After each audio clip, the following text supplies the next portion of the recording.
नमस्कार योग साधकों। और आशा करता हूँ उत्साह जोश से भरे होंगे आप। और आज हम एक और जो मिस्ट्री है एक प्राणायाम की उसको अनफोल्ड करने का प्रयास करेंगे और अभ्यास भी करेंगे और कोशिश करेंगे कि सही विधि और शास्त्र सम्मत विधानों के अनुसार ही इन प्राणायामों को सीखा जाए। 100% लाभ लेने के लिए हमको शास्त्रों के अनुसार इन प्राणायामों को विधि को सीखना चाहिए और इसके नियमों को और साथ में इससे होने वाले लाभों और हानि के बारे में पूरी जानकारी होनी चाहिए। तो हम लोगों ने प्राणायाम जो सीखे अब तक उसमें सीखा है पहला भ्रस्त्रिका कपालभाति प्राणायाम कम 60 क्रियाओं का एक प्रमुख हिस्सा है और बाह्य प्राणायाम। और बाह्य प्राणायाम के साथ हमने क्लब किया था बंधों को, मूल बंद, उडियान बंद, जालंधर बंद। बाह्य प्राणायामों को जब तीनों बंधों के संयुक्त रूप से साथ करते हैं तो वो महाबंध कहलाता है। तो वो सीख लिए। अब आते हैं आज चौथा प्राणायाम। प्राणायामों की श्रृंखला में चौथा प्राणायाम वो प्राणायाम है अनुलोम विलोम, है ना। अनुलोम विलोम दोनों प्राणायाम, मतलब इसमें एक तो दो शब्द आ रहे हैं अनुलोम विलोम। तो अनुलोम विलोम प्राणायाम करने का तरीका, उसकी जो विधि है, उसके स्टेप्स हैं और उसके बाद उससे होने वाले लाभ, उससे होने वाले गलत तरीके से करने से हानियां और किन किन रोगों में ये लाभदायक होता है प्रभावी तरीके से, उन सब की चर्चाएं करेंगे। प्राणायाम अपने आप में अकेले ही या योग अपने आप में अकेले ही संपूर्ण नहीं होता है। इसके साथ आहार विहार दिनचर्या, आहार विहार दिनचर्या और आपके कर्म, आपकी सोच, है ना, आपका समय पे सोना, समय पे जागना, ये सारी परिस्थितियां भी आपके अच्छे स्वास्थ्य में सहायक होती हैं। तो हम प्रारंभ करते हैं। अब सबसे पहले सुखासन, किसी भी आसन में बैठिए। सबसे ये आलथी पालथी, एक तो ये है। दूसरा है स्वास्तिक आसन में दोनों, ये यहाँ से और ये नीचे से इधर आपस में लग जाते हैं। तीसरा है ये आपका पेरिनियम एरिया कहते हैं ना, गुदाद्वार के और आपके मूत्रांग के साथ में लगे हुए हिस्से के साथ में जब इसको रखते हैं। और उसके अलावा ये आता है पद्मासन में, तो दोनों पैरों को क्रॉस हो जाता है ये ऐसे, तो ये इसको दबा देता है नीचे। अर्ध पद्मासन में किसी भी आसन में बैठे सुखपूर्वक, नहीं है तो पीछे कोई आप फट्टा लगा के उसके ऊपर भी बैठ सकते हैं, है ना। 6 इंच 4 इंच ऊंचा हो, 4 इंच तक इतना ऊंचा हो, या उसमें एक अलग दरी की वो बना के, फोल्डिंग बना के उसको आप यूज कर सकते हैं। या फिर चेयर में बैठ जाएं। चेयर ऐसी हो जिसमें बेड सीट हो वो प्लेन हो। अब ऐसी कर्व वाली ना हो। कर्व वाली में क्या है कि फिर दबाव पड़ता है आगे वाले हिस्से में। तो सुखपूर्वक बैठे, तो 3 बार हो। पहले 3 बार ओम की तैयारी करें। एकदम आके आपने बोला, बटन दबाया और आपने ओम शुरू कर दिया, नहीं, it is not a mechanical. इसमें थोड़ा आध्यात्मिकता भी है। मन को शांत करें।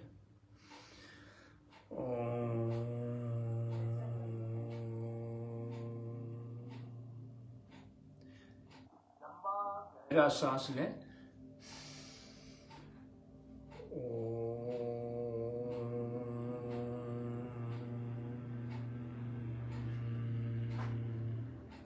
पहले ये देखिए आप आउट गोल होते हैं, लंबा सांस लिया, ये गोल है, फिर ये फैलता हुआ जाएगा, बाद में बंद हो जाएगा। 3 चरणों में ओम का उच्चारण होता है। अब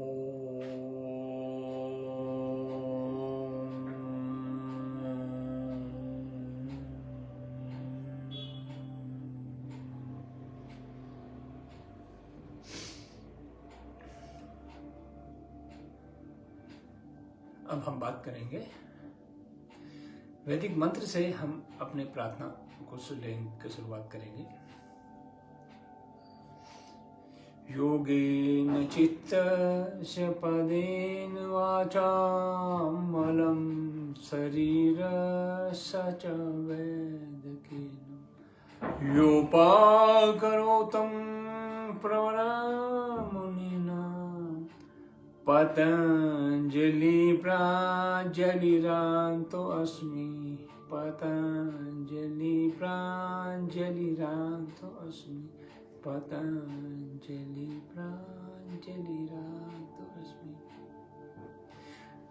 हम ऐसे मुनिवर जिन्होंने चित्त की वृत्तियों का निरोध करने के लिए हमको योग सिखाया, योग का दर्शन दिया, जिन्होंने शरीर की व्याधियों को दूर करने के लिए आयुर्वेद में अद्भुत योगदान दिया, जिन्होंने वाणी को शुद्ध करने के लिए, भाषा का शुद्धिकरण के लिए व्याकरण दिया, ऐसे महान तपस्वी सिद्ध ऋषि को हम सत प्रणाम करते हैं।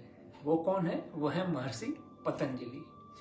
तो उनको याद किया, अपने गुरुवरों को, जिनको पढ़ के ही आज के जो गुरु हैं या पिछले 200-300 सालों में योग के गुरु हुए हैं, उनके आधार अगर आप पर जाए तो आधार में महर्षि पतंजलि ही मिलेंगे।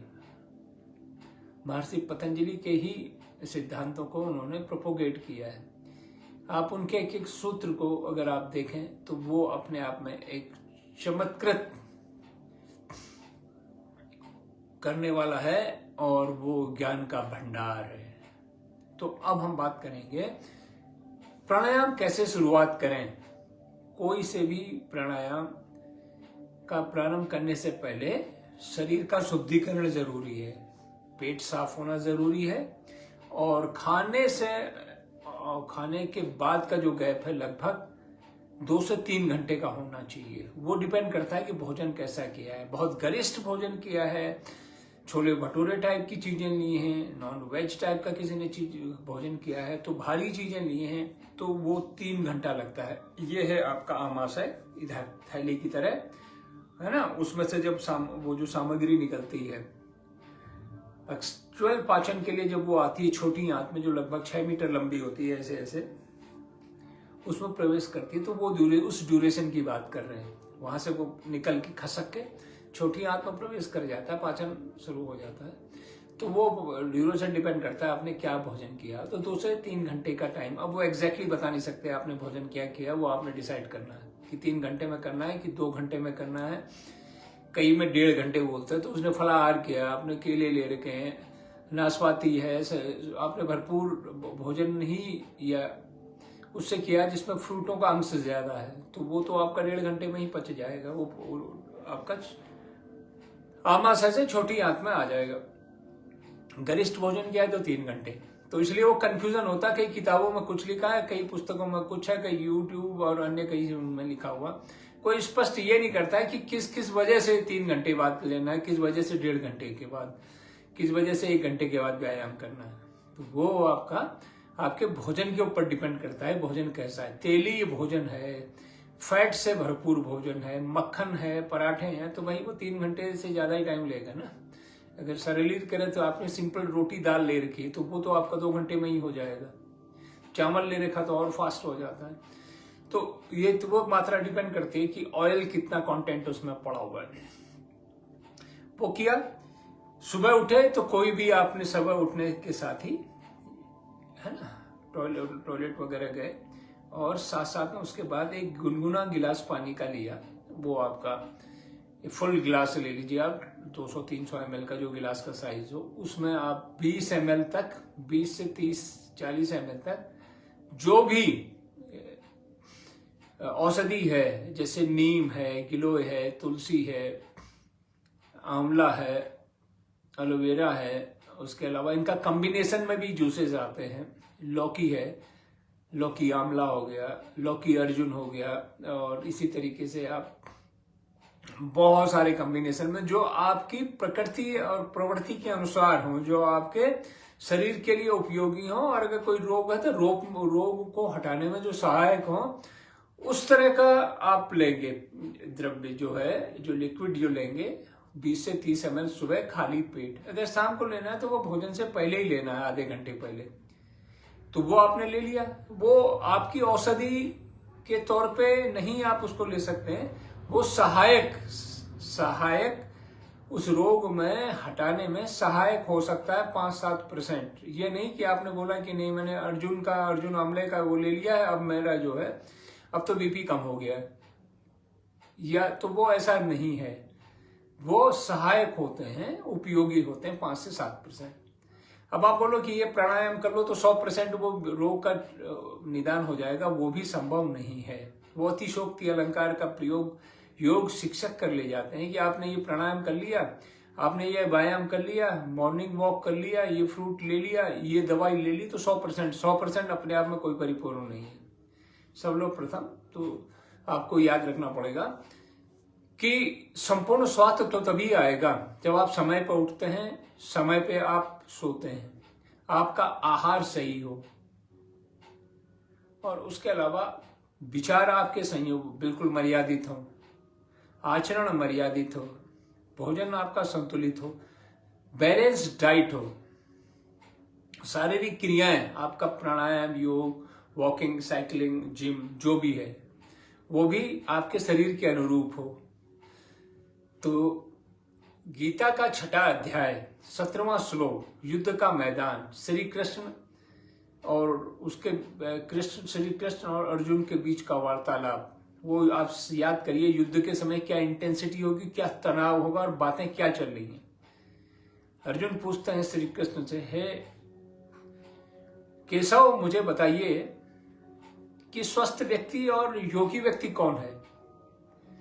तो वहां उनका जो वार्तालाप का जो अद्भुत है और आपको आंखें खोलने वाला है। तो श्री कृष्ण बोलते हैं, युक्ताहार विहारस्य युक्त चेष्टस्य कर्मसु युक्त स्वप्राव बोधस्य योगो भवति दुखा।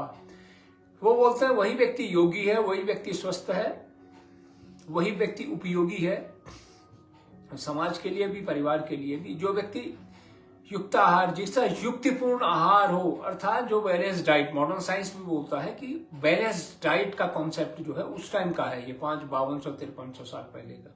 युक्त आहार विहार, जिसका विचार है ना, जिसका विचार मर्यादित हो, जो व्यक्ति समय पे उठता है, समय पे जागता है, जो मर्यादित जीवन जीता है, जो शोक से रहित है, ऐसा ही व्यक्ति योगी है, ऐसा ही व्यक्ति समाज के लिए उपयोगी है।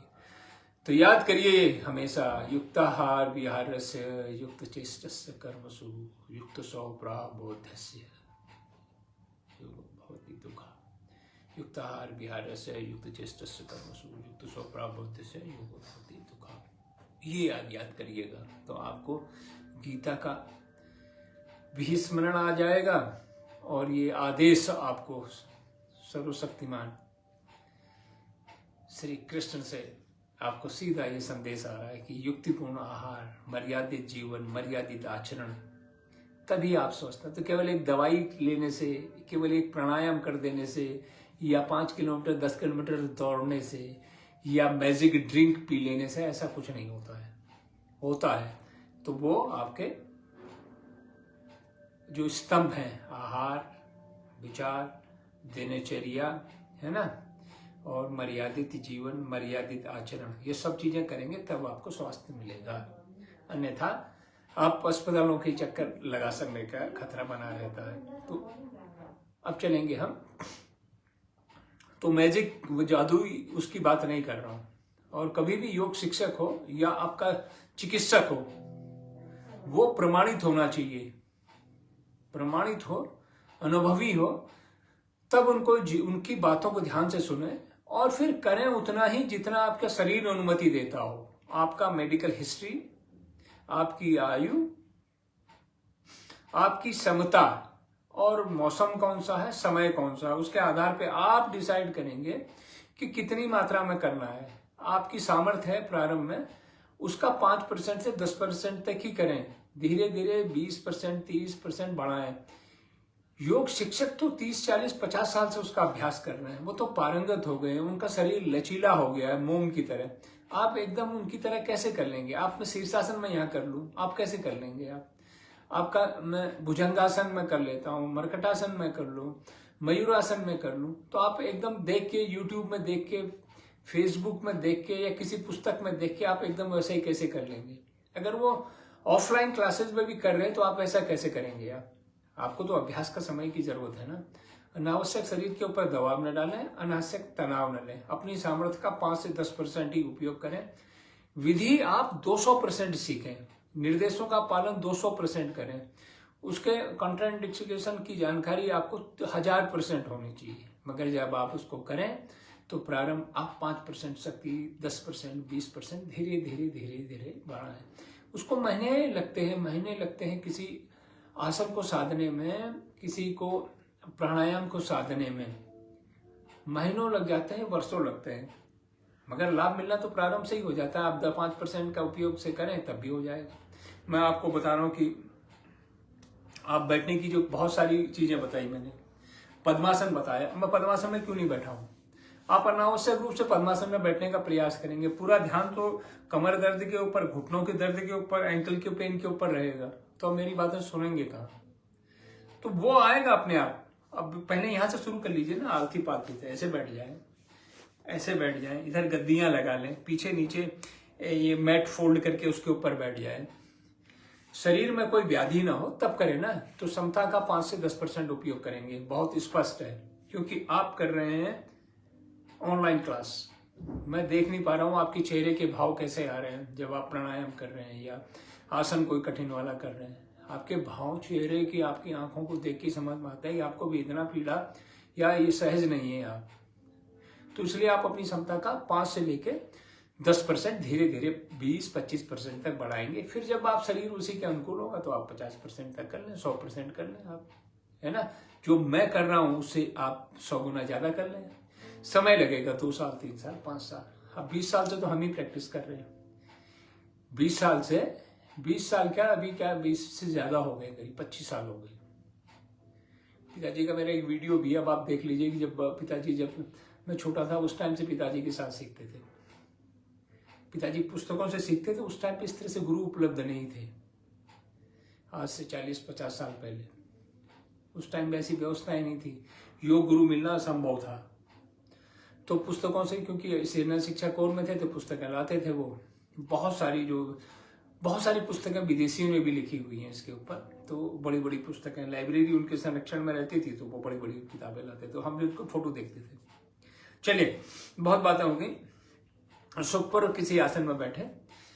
हाँ, ये आसन किस किस को करना चाहिए और किस किस को नहीं करना चाहिए, पहले तो वो बता देता हूं। भ्रष्टिका की तरह जिसमें सांसों को लेते हैं, छोड़ते हैं, ये भी एक निरापद प्राणायाम है।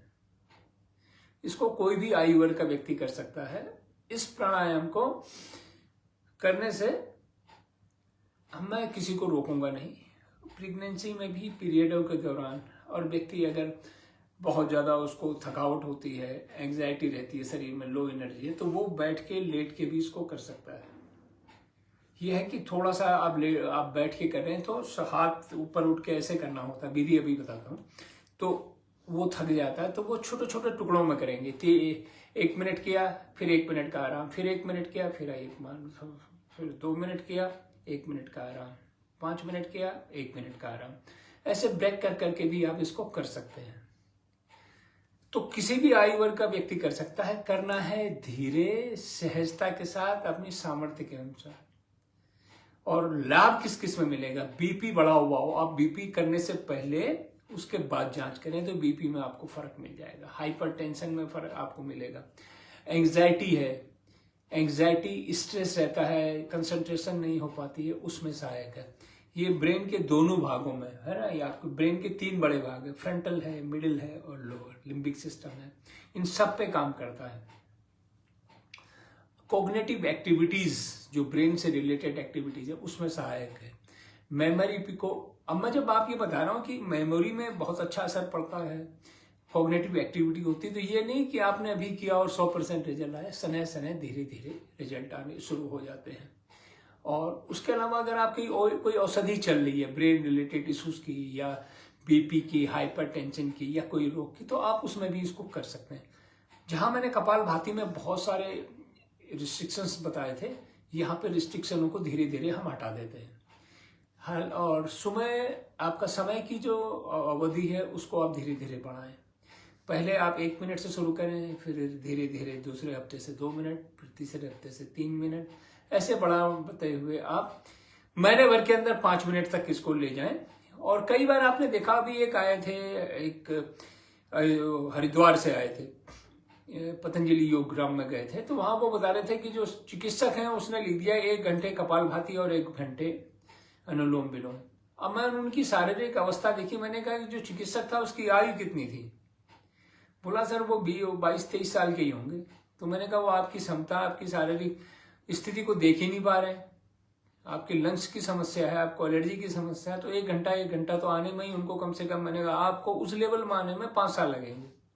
और पहले दिन से ही आप कैसे कर लेंगे? पहले दिन से ही छोड़ देंगे। बोला सर मैंने किया ही नहीं। तो मैंने कहा इसको आपने करना है 1 मिनट। आपको 5-6 प्राणायाम बताना जो 1-1 मिनट की अवधि के हैं, और 1 मिनट करो, 2 मिनट, 3 मिनट आराम करो। 1 मिनट किया, 3 मिनट आराम किया, 1 मिनट किया, 5 मिनट तक रिलैक्स हो गए, 1 मिनट किया, सपोर्ट ले लिया। तो धीरे धीरे बढ़ाएंगे ना। जैसे आपने देखा कि मदारी कैसे जानवरों को, बंदर को, या उसको आपने देखा होगा भालू वाला, भालू को, वो सर्कस वाले कैसे जानवरों को वो कर लेते हैं। तो ये भी आसनों को ऐसे सिद्ध किया जाता है, धीरे धीरे धीरे धीरे धीरे धीरे, चरैवेति चरैवेति चरैवेति। तो ये सब बातों को ध्यान में रखा जाता है। तो लाभ भी बता दिए, कंट्राइंडिकेशन भी बता दिए, और समय सीमा भी बता दी। अब क्या बचता है? अब मुख्य बात पे आ जाते हैं।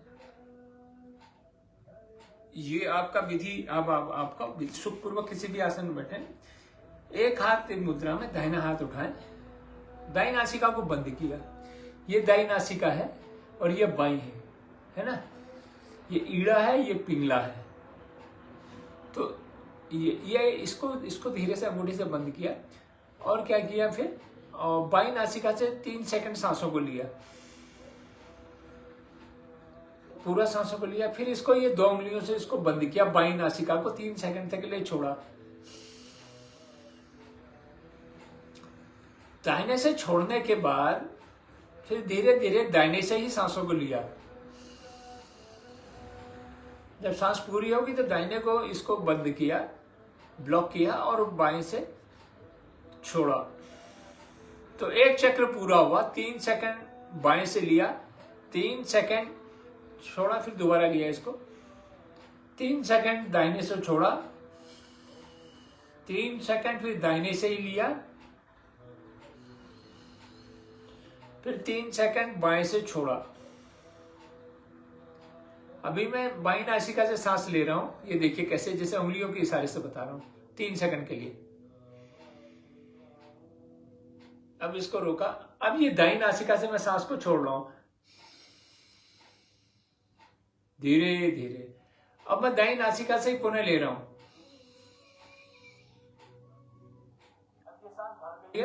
अभी तो मैं टाइम इधर शिफ्ट कर रहा हूं, तो थोड़ा रुकावट हो रही, तो रोकना नहीं है आपने। अब बाई नासिका से सांसों को छोड़ा,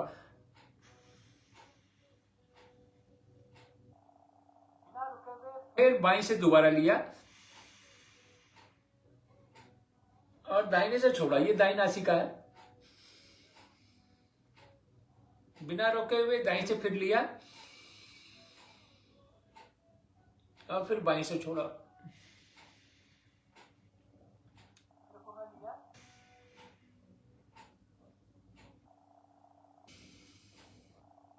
जब समापन करते हैं तो ये बाई नासिका से करते हैं। फिर ये लिया, मैं भी समापन करने की तरफ अग्रसर हूं।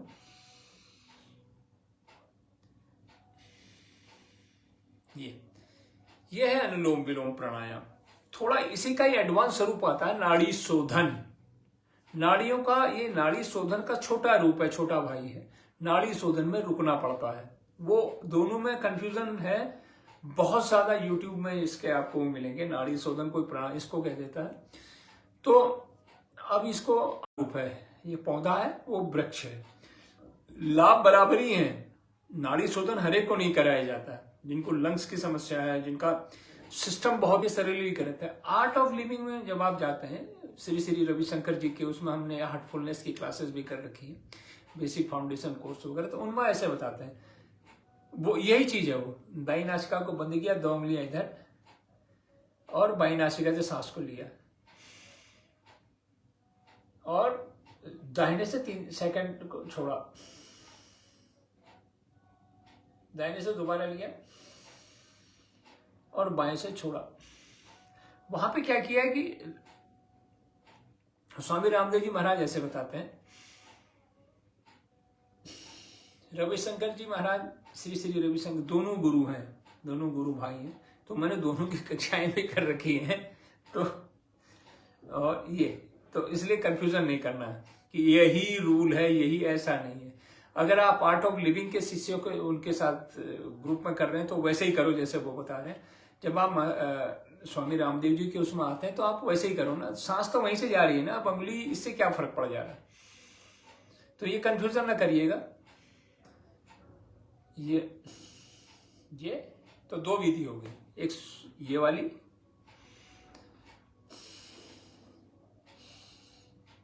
और एक ये वाली, ये 2 अंगूठा।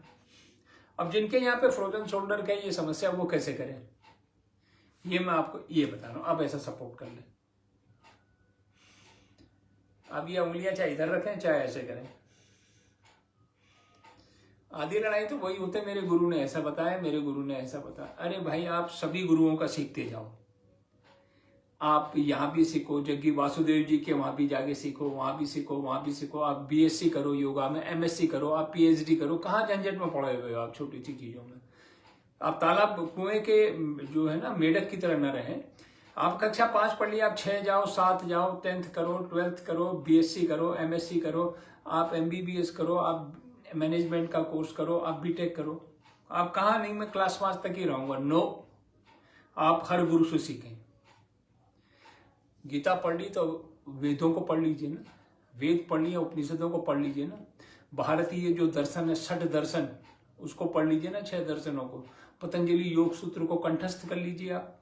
जो सारे गुरु, जिन गुरुओं से आप शिक्षा ले रहे हो, उन गुरुओं ने जिनको पढ़ा, आप वो शास्त्रों को पढ़ लीजिए, है ना।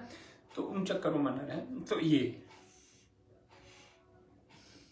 अब यहाँ पे नहीं तो एक गद्दी रख लीजिए, आप एक कुशन रख लीजिए और आराम से उसको कर लीजिए। अब ये कुशन मैं रखता हूं इधर, नहीं हो रहा मेरे, ये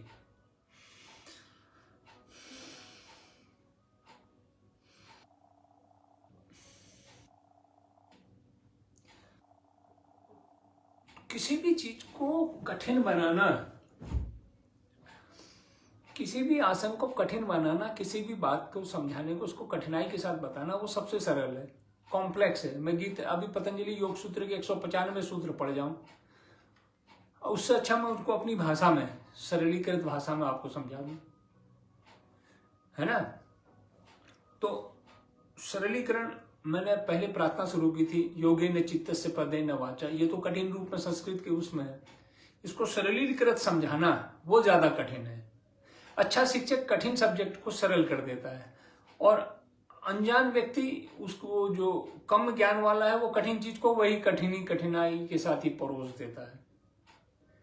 अब आप बोलो ना ये पढ़ो, ये सब, ये क्यों नहीं आ रहा, पढ़ो पढ़ो पढ़ो। अरे बच्चे को पढ़ो पढ़ो तो बोल रहे हो, मगर पढ़े क्या, कैसे पढ़े, इंटरेस्टिंग कैसे बनाया जाए, वो आपका काम है, वो शिक्षक का काम है। तो ये बात का ध्यान रखें। तो ये बता दी मैंने विधि। इसको प्रारंभ करें 1 मिनट से, तो 1 मिनट में आपके लग जाएंगे, मतलब आप मोटे मोटे तौर पर ले लीजिए, आपने 12 सेकंड लिया एक चक्र पूरा करने में, और फिर तो ये इसमें लग गए मान लीजिए 12 सेकंड या 10 सेकंड, 10-12 के बीच में। तो 1 मिनट में हो गए आपके कितने, आपके 12 पंचे 60, या 10 सेकंड लगे तो जो ये आपके 6 राउंड या 5 राउंड, या तो 6 राउंड, या अगर आपके 6 राउंड, अगर 10 सेकंड का एक चक्र हो रहा है, साइकिल अगर वो हो रहा है, तो अगर 12 सेकंड लग रहे हैं तो फिर वो 5, 12 पंचे 60 सेकंड। तो आप एक इतना ही कर लीजिए प्रारंभ में, फिर 2 मिनट का कर लीजिए, फिर 5 मिनट का कर लीजिए। और धीरे धीरे जब आप शरीर मजबूत हो जाए, मन श्रिंक करे, आपकी शारीरिक क्षमता के साथ आपका मन भी जुड़ जाना चाहिए। आपकी बैठने, यहाँ बैठा नहीं जा रहा मान लीजिए आपका, तो फिर कैसे करेंगे आप? 1 मिनट भी बहुत मुश्किल हो जाता है। जिनकी कमर में दर्द है ना, जो तो स्वस्थ है उनके लिए तो आप आधा घंटा बैठा लीजिए, जिनके कमर में दर्द है वो कैसे बैठेंगे? तो यहाँ पे गद्दी लगा लीजिए, सपोर्ट ले लीजिए, कुर्सी में बैठ जाइए, है ना। तो ये सब चीजें करेंगे तो तब आपको लाभ मिलेगा। बीपी रिडक्शन बहुत जबरदस्त अच्छे से होगा इसका।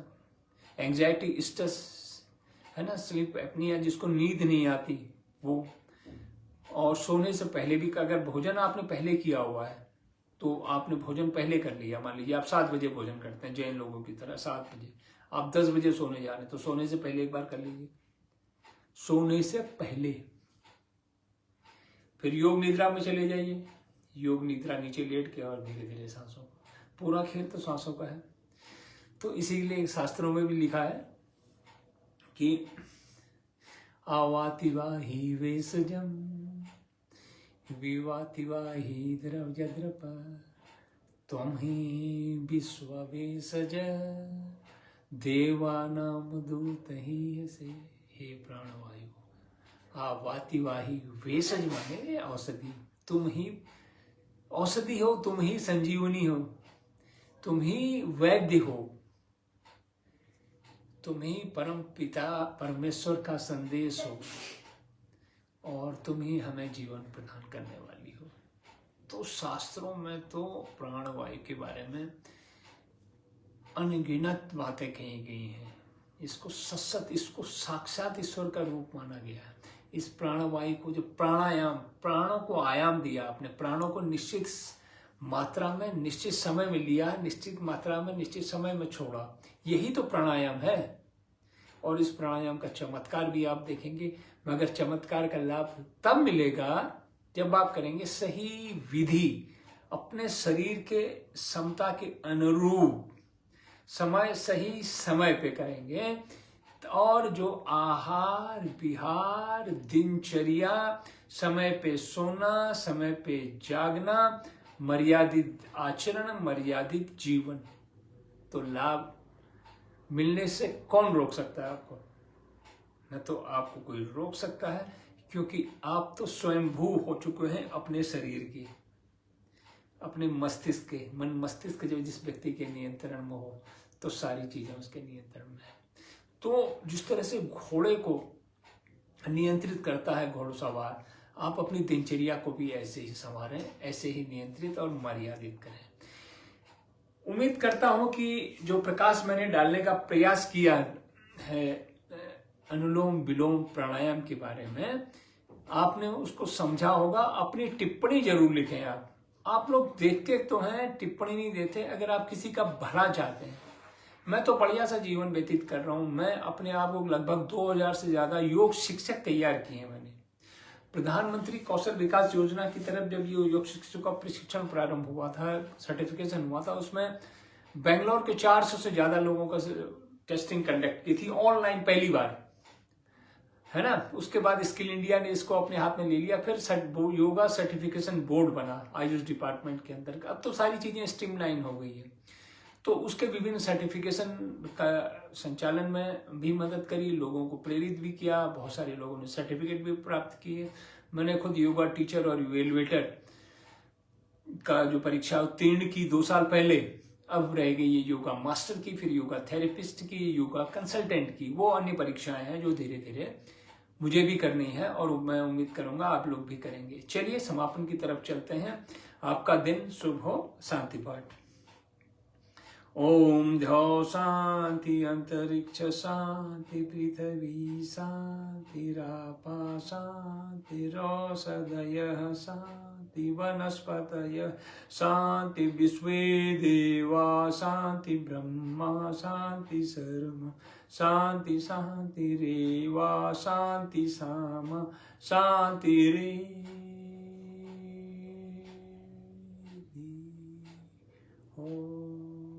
शांति शांति शांति।